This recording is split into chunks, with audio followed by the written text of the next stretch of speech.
João Nelson Sela. Imposto sobre Produtos Industrializados, IPI. Dissertação apresentada à banca examinadora da Faculdade de Direito da Pontifícia Universidade Católica de São Paulo como exigência parcial para obtenção do título de mestre em Direito Tributário, sob orientação da professora doutora Regina Helena Costa. 2.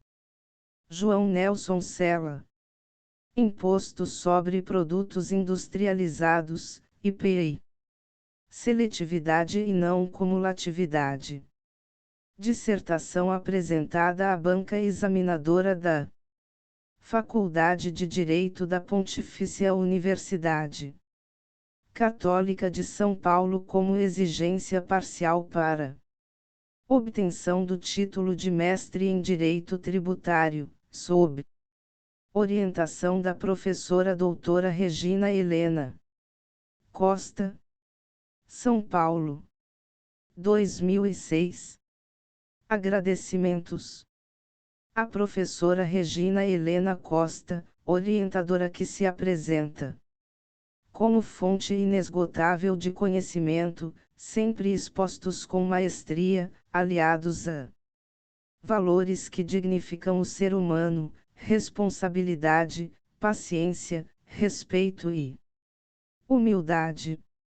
Aos professores do curso de pós-graduação, em especial aos professores Paulo de Barros Carvalho e Roque Antônio Carraza, pelo brilhantismo e riqueza dos conhecimentos que exalam, além das magníficas obras, norte para os juristas. A minha esposa Wanda, fonte de amor e de carinho, sempre ao meu lado, em todos os momentos. As minhas filhas Valéria e Vanessa, corações que transbordam compreensão, frutos que nos dão muitas alegrias. Aos meus pais, Augusta e José Sela, exemplos de dedicação, trabalho, honestidade e amor. Alicerce seguro sobre o qual construí minha vida. Ao meu querido e amado mestre, Dr. Celso Charuri, quem mostrou a verdadeira razão da minha existência. 5. Todo e qualquer trabalho científico está subordinado sempre a um esforço de apreensão do real, ou, mais genericamente, de apreensão de algo.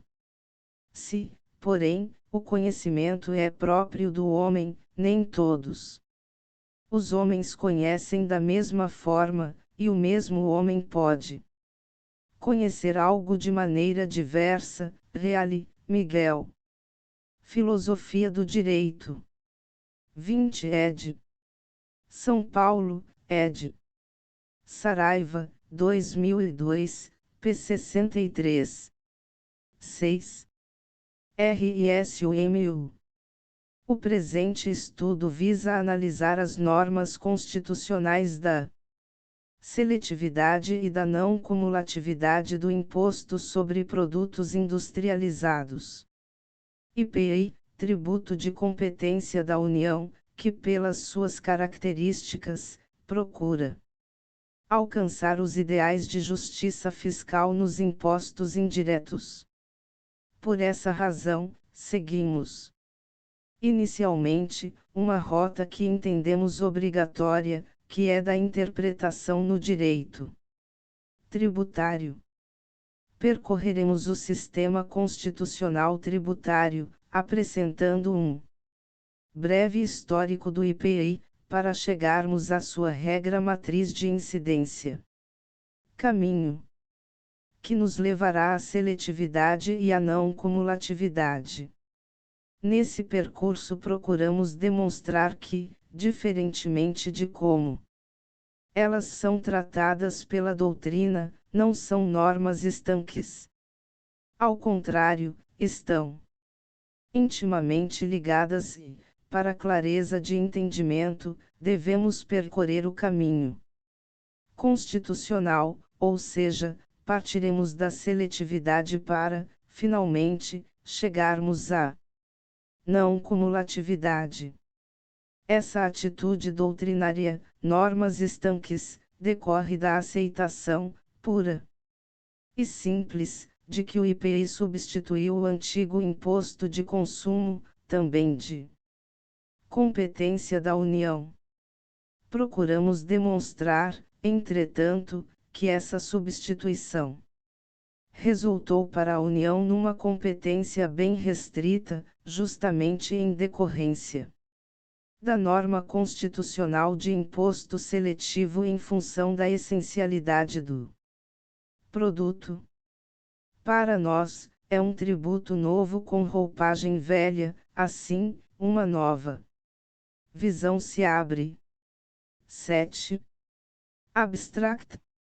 The present stage intends to analyze the constitutional regulation of excise tax, IPI, selectivity and non-cumulative principle, a tax of federal competency. Its features reveal intention theory fiscal justice for indirect taxation. Because of that, we initially follow the path of interpretation of tax law, which is obligatory in our understanding. Afterwards we pass through the tax constitutional system, introducing a brief history of IPI and arrive at its incidence metrics. A way that led to STO. Selectivity and the non-cumulative principle. All along this course we tried to demonstrate that, differently from the way they are treated by the doctrine, those rules are not still. On the contrary, they are intimately interconnected and, due to clarity of understanding, we must investigate the constitutional root, e dest, we began with selectivity to finally arrive at non-cumulativeness.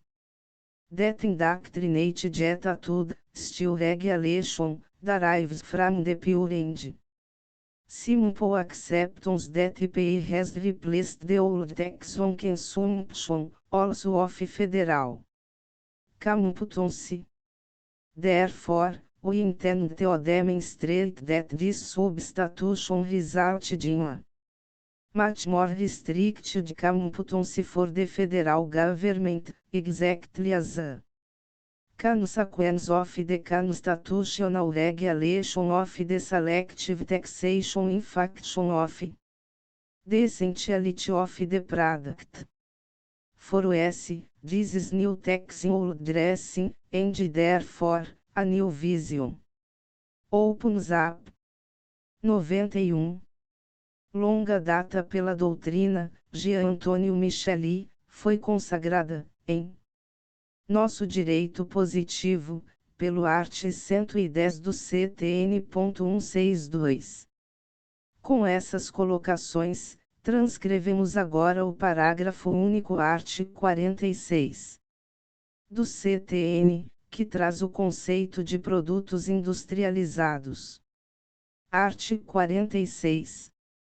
Parágrafo único. Para os efeitos deste imposto, considera-se industrializado o produto que tenha sido submetido a qualquer operação que lhe modifique a natureza ou a finalidade, ou aperfeiçoe para o consumo. Sobre o conceito acima, nos socorremos novamente do professor Eduardo Botalo. Este conceito não encontra óbices na jurisprudência, sendo, ademais, bem acolhido pela doutrina. Tanto que alguns autores entendem que a própria Constituição Federal de 1988 o levou em conta.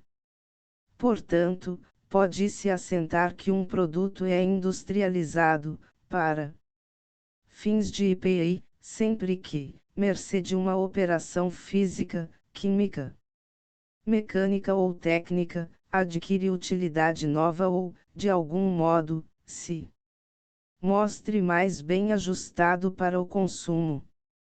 Há de destacar-se, ainda, que, para os fins do IPI, produto é o resultado de uma elaboração industrial, o que exclui as realizações de cunho artístico, as obras artesanais, assim como os bens resultantes de processos extrativistas 163.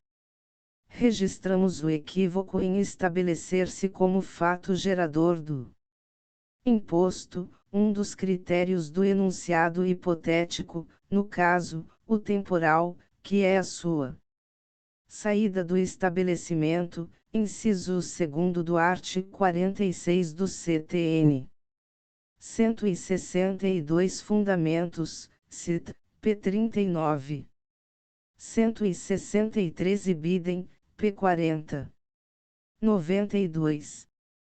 Na realidade, o critério temporal é um dos fatores que condicionam um procedimento tipo, inscrito no núcleo da hipótese do tributo.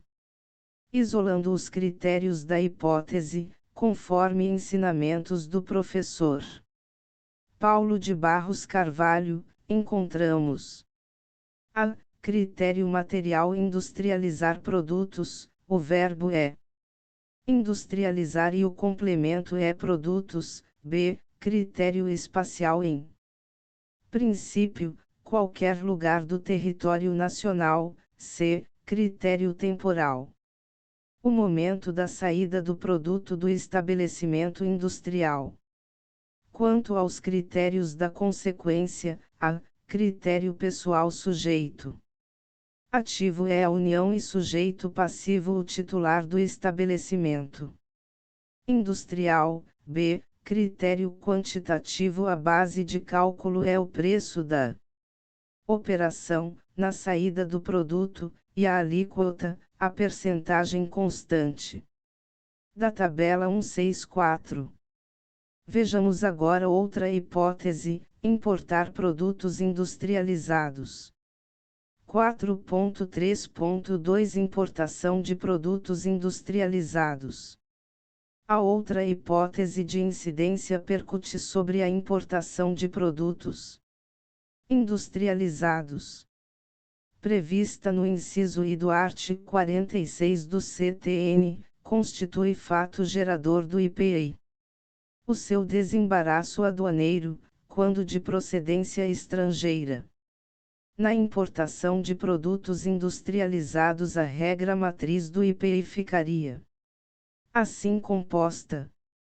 Hipótese A. Critério material importar produto industrializado do exterior. B. Critério espacial repartições alfandegárias do país. C. 164 Curso, cit. p. 344. 93. Critério temporal momento do desembaraço aduaneiro. A. Consequência. A. Critério pessoal.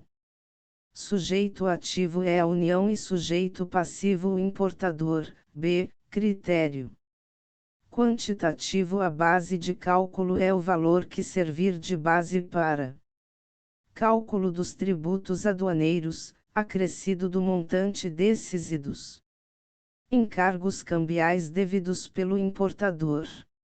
A alíquota é percentagem da tabela 165. Com tais ensinamentos podemos analisar agora outra questão que tem suscitado divergências doutrinárias, e que é relevante para nosso estudo. Afinal, o IPI se caracteriza como um imposto sobre a produção ou sobre o consumo. 4.4 IPI Imposto sobre a produção ou sobre o consumo. Como vimos, a Emenda Constitucional 18/65 substituiu o imposto de consumo pelo IPI. Aquele, desde o fim do século XIX, era legalmente denominado como de consumo, em razão da sua repercussão nos consumidores. Pela veleidade de fugir a designações jurídicas, que, no caso, coincidiam com a realidade econômica, o legislador afastou-se desta e apegou-se a um expediente jurídico fiscal. A escolha do produtor para contribuinte de IURI 166. Para o professor Hugo de Brito Machado, no atual sistema tributário brasileiro, o consumo, ou a aquisição para consumo, de bens ou serviços, não constitui fato gerador de nenhum tributo. Considera que, no plano jurídico, somente pode-se considerar um imposto sobre o consumo quando no fato gerador da 165 Carvalho, Paulo de Barros. Curso, CIT, P344. 166 Baleeiro, Aliomar. Uma introdução, CIT, P349. 94. Obrigação tributária respectiva, o fato da destinação imediata ao consumo é relevante. 167. O disposto no art. 4º do CTN determina que a natureza jurídica específica do tributo é determinada pelo fato gerador da respectiva obrigação, e é seguindo esse caminho que iremos em busca da resposta à pergunta formulada no início. Ao analisá-la, o professor Paulo de Barros verifica que os produtos industrializados sofrem a incidência do imposto no momento em que abandonam o estabelecimento industrial e, portanto, quando se destinam ao uso, consumo, não, como poderia se esperar, enquanto permanecem em estoque, pois se assim fora estaríamos na presença de exação que onera o processo de produção. Daí concluirmos tratar-se, realmente, de tributo que recai sobre o consumo e não sobre a produção. 168. Devemos acrescentar que a observância do princípio da não cumulatividade para a IPI indica também sua natureza de imposto sobre o consumo. Resulta essa regra que numa operação entre empresas, cada uma pode se livrar pela dedução do imposto cobrado na operação anterior e transferir, na etapa de circulação, o ônus do imposto devido ao adquirente, e isto sucessivamente, até o consumidor final. Ensina-me Isabel Abreu Machado Derzi que o ordenamento jurídico, que não conflita com realidade econômica, autoriza que tais tributos sejam transferidos, pelo mecanismo dos preços das mercadorias e serviços, aos consumidores.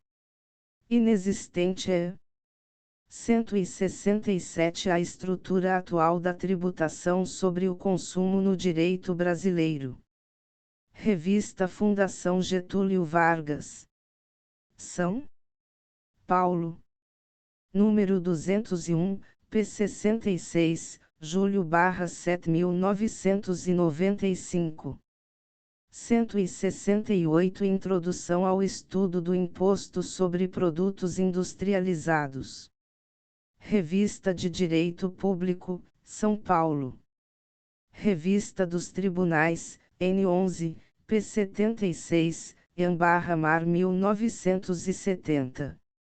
95. Transferência, logo o endividamento e a insolvência comprometeriam a saúde financeira de toda a atividade econômica. Mas essa afirmação, que é simplesmente econômica para a maior parte dos tributos que oneram a pessoa independentemente do resultado da atividade, no caso do ICMS e do IPI, ao contrário, encontra apoio jurídico na Constituição Brasileira 169. E mais, o próprio princípio constitucional de imposto seletivo em função da essencialidade do produto caracteriza o IPI como imposto sobre o consumo. É uma das formas de se alcançar o princípio da capacidade contributiva nos impostos indiretos. A nosso ver, o abandono pelo legislador da expressão imposto sobre o consumo, para adotar outras como imposto sobre valor acrescido, imposto sobre operação de circulação, imposto sobre produtos industrializados, não se deu por razões eminentemente técnicas, mas sim, por motivos psicológico-tributários, buscando vincular o imposto ao empresário. A constatação da afirmação acima é encontrada no fato gerador do IPI, que permaneceu o mesmo do antigo imposto de consumo. Dessa forma, com os acréscimos acima, ficamos com o entendimento do professor Paulo de Barros Carvalho, de que o tributo recai sobre o consumo, e não sobre a produção. Com esta base construída, podemos adentrar nos princípios da seletividade e da não cumulatividade. 169 Nota 2 ao direito, cit. P. 336. 96. Capítulo 5. O princípio da seletividade em função da essencialidade do produto. 5.1 Seletividade e essencialidade, conceitos. Agora será relevante buscarmos o conceito de seletividade e de essencialidade. Entendemos que o princípio da seletividade se constitui num princípio informador do IPI, que se traduz na efetiva aplicação do princípio da capacidade contributiva nos impostos indiretos. E imposto seletivo não se traduz pela simplificação de aplicação da técnica de alíquotas seletivas. Não? É muito mais. Seletividade é qualidade de seletivo 170. Vejamos o significado de seletivo. Seletivo relativo à seleção. Seleção ato ou efeito de selecionar, escolha fundamentada. Selecionado escolhido, Jueirado 171. Dessa forma, seletivo refere-se à seleção. Esta, por sua vez, quer dizer ato ou efeito de selecionar, escolha fundamentada. 170 Ferreira, Aurélio Buarque de Holanda. Novo Dicionário da Língua Portuguesa. Primeira ed. Rio de Janeiro. Nova Fronteira, p. 1283. 171 id. IBID p. 1283. 97. A seletividade apresenta-se como um valor a ser seguido, e o valor que determina a classificação dos diversos fatos jurídicos sujeitos à mesma hipótese de incidência, é a essencialidade 172. No dizer do professor Paulo de Barros Carvalho, aqui está o valor. Essencialidade, que a Constituição indica, oferecendo o processo, seletividade. Para obtê-lo 173. A palavra essencialidade se define como qualidade ou estado de essencial 174.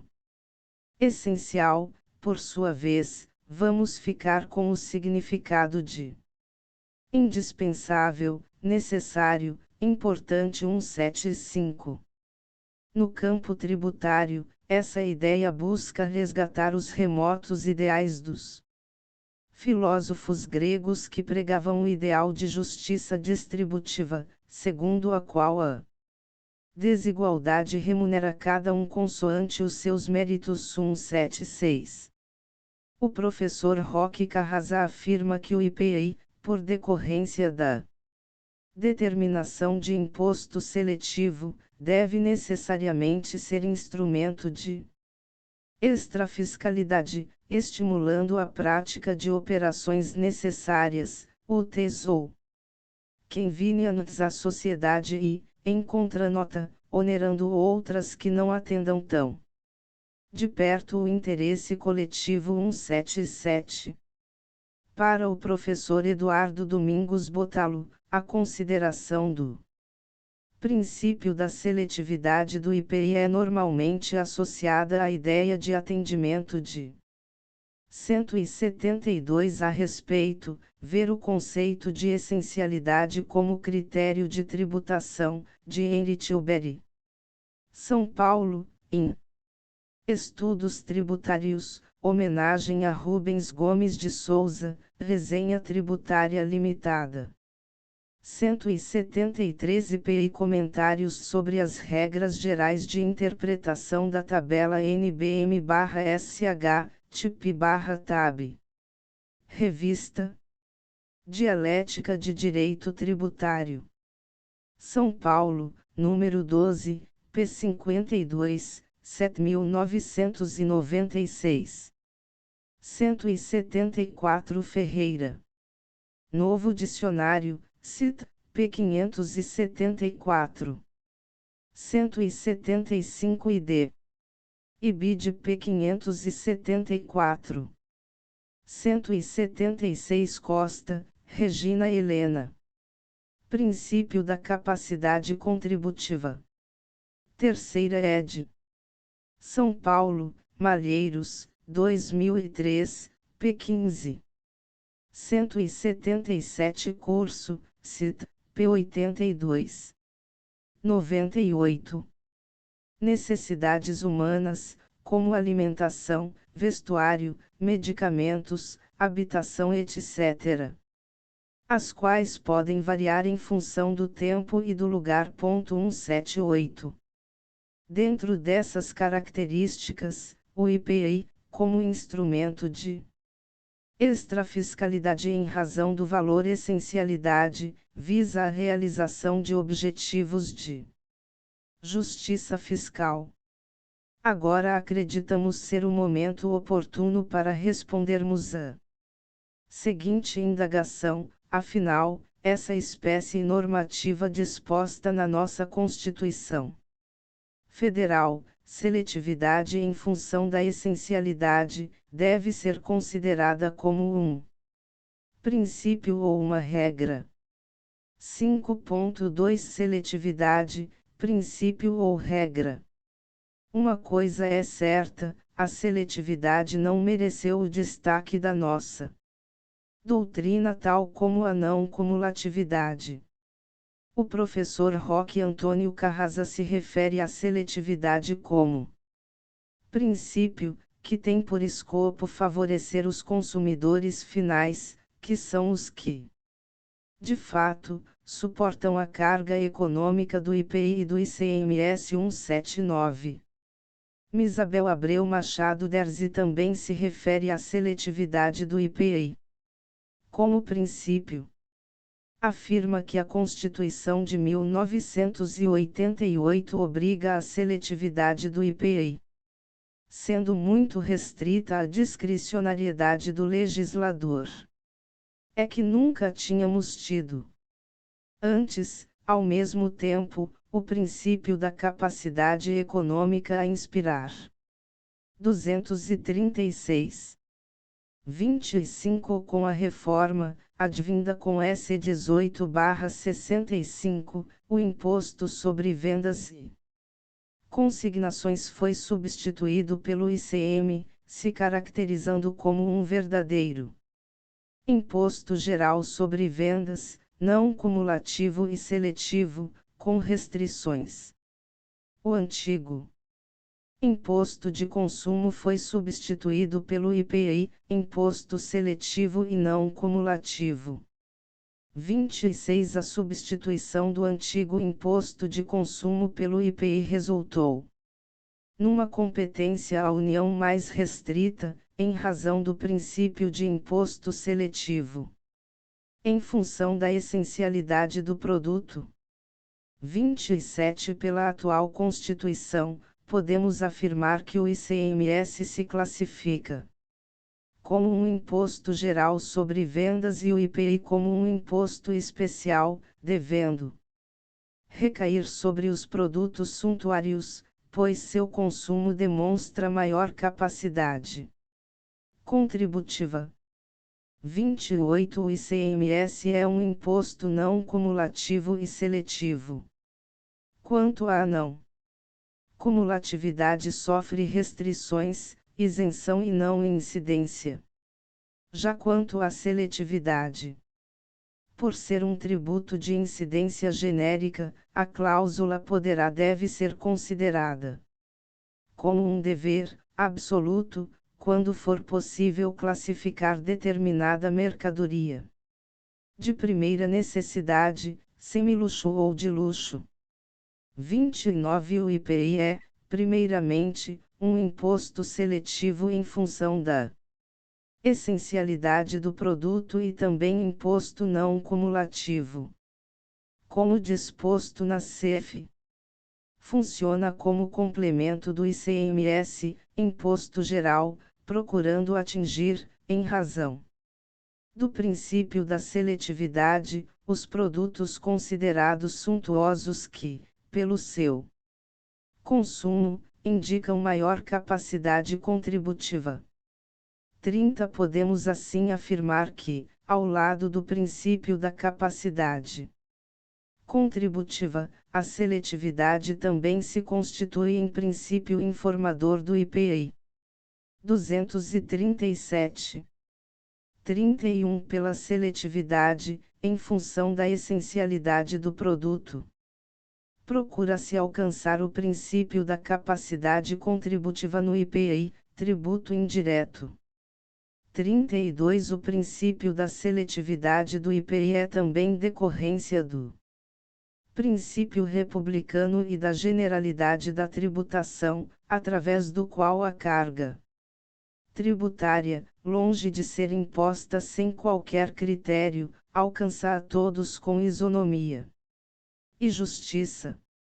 33 No campo tributário, uma das formas de aplicação prática do princípio da capacidade contributiva é a progressividade dos impostos. Por tal razão, entendemos que a ideia simplista de que o princípio da seletividade é sinônimo de alíquotas seletivas, descaracteriza o mandamento constitucional, desnaturando tal princípio, deixando-o sob critérios exclusivos do Poder Executivo, regrar o IPI como bem entende. 34 O princípio de imposto seletivo em função da essencialidade do produto se constitui como uma limitação ao poder de tributar. Entendemos que essa seleção depende de lei complementar. 35 A discricionariedade do Poder Executivo só é cabível após a lei complementar selecionar os produtos, em função de sua essencialidade. 36 Dessa forma, a imposição tributária só pode recair quando for possível identificar no produto, no estado em que se encontra, ou em razão da sua destinação, o seu grau de essencialidade. 37 Assim, entendemos inconstitucional a ampla, geral e irrestrita incidência do IPI sobre matérias-primas, materiais intermediários e material de embalagem, constante na TIP. 239. Alíquota zero, devendo-se assegurar o respectivo crédito, para situações anteriores. A Lei nº 9.779/99. 45 com a vigência da Lei N 9.779/99, art. 11, que assegurou a manutenção do crédito do IPI ao adquirente, na segunda etapa, de insumos tributados e aplicados na industrialização de produtos isentos ou com alíquota zero, afastando o estorno obrigatório. Não há mais que se falar, para o adquirente desses produtos isentos ou com alíquota zero, na terceira etapa, em crédito presumido do IPI. O débito do imposto gerado na primeira etapa anula-se com sua manutenção, na segunda etapa. 46 Na suspensão do imposto ocorre o mesmo fenômeno normativo da isenção. Assim, para as hipóteses onde a legislação determina o estorno na escrita fiscal do crédito do imposto, na segunda etapa, relativo aos insumos empregados nos produtos saídos com suspensão, não ofende a Constituição Federal quando o adquirente desses produtos, na terceira etapa, credita-se do crédito presumido do IPI. 47 Não reconhecemos também o direito ao crédito presumido nas aquisições de insumos não tributados, por estarem fora do campo de incidência do IPI, não há que se falar em imposto a ser aproveitado. 48 As conclusões acima partem da premissa de que o IPI se caracteriza como imposto sobre o valor agregado, calculado pelo método imposto sobre imposto. Para aqueles que defendem a tese de que o IPI é apurado pela forma base sobre base, o problema permanece, pelo menos em parte, naquela que atribui ao adquirente dos insumos, isentos, com alíquota zero, suspensão ou não tributado, o débito que corresponderia, exclusivamente, ao contribuinte da etapa anterior, não fora a isenção.